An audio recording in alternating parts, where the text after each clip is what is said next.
October 31st was the final day of the year for the Celtic people of the north. And that day was called the day of Samhain. And this individual, wal-iyadhu billah, was supposed to be their god of the spirits of the dead, of evil again. And according to their belief, the evil spirits would rise to the surface and would terrorize people on that evening.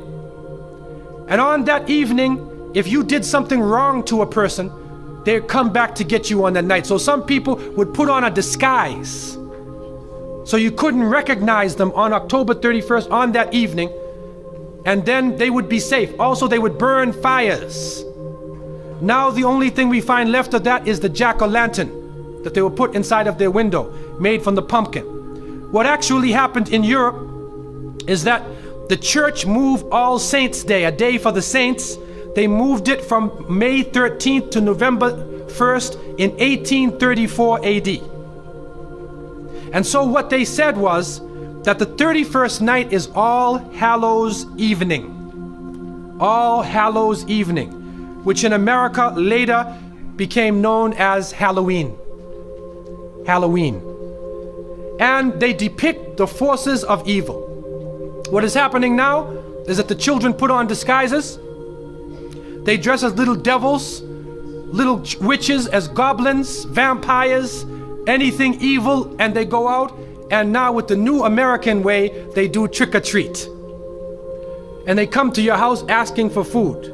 And some Muslims, they send their little children and they're in little disguises. How are you going to dress and go out there? As little devils, little shayateen.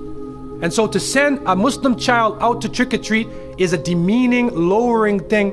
You ask them to beg people for food. Then they're dressed up as a way that they're not.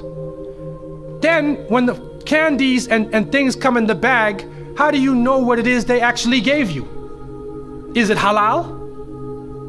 Most of the candies today are made with gelatin, with glycerin. They're made with pork products.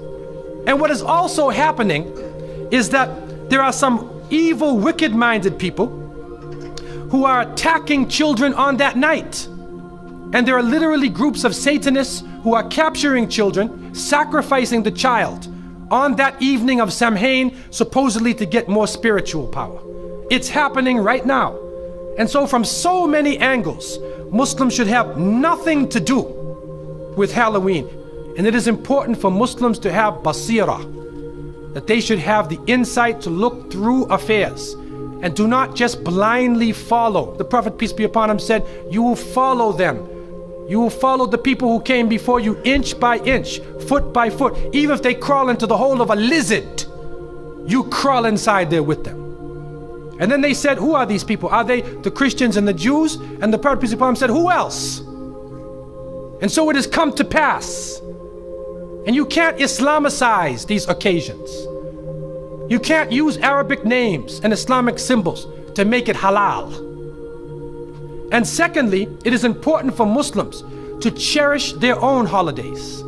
When the Eid al-Fitr comes, take the day off. There are some Muslims who go to work on Eid. They go to Eid prayer and they go to work. So what happens to your children? They don't have a chance to relax and enjoy themselves. Organize an activity. Bring their families together. Eat together. Do things together. Remember Allah subhanahu wa ta'ala together. Make it a happy occasion for them. They will remember their Eids. Eid al-Fitr, Eid al-Adha.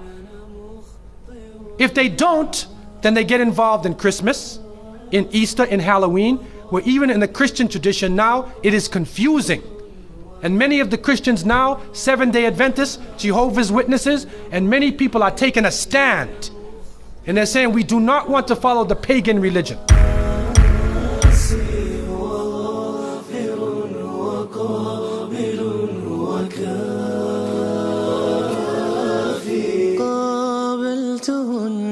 ثلاثة بثلاثة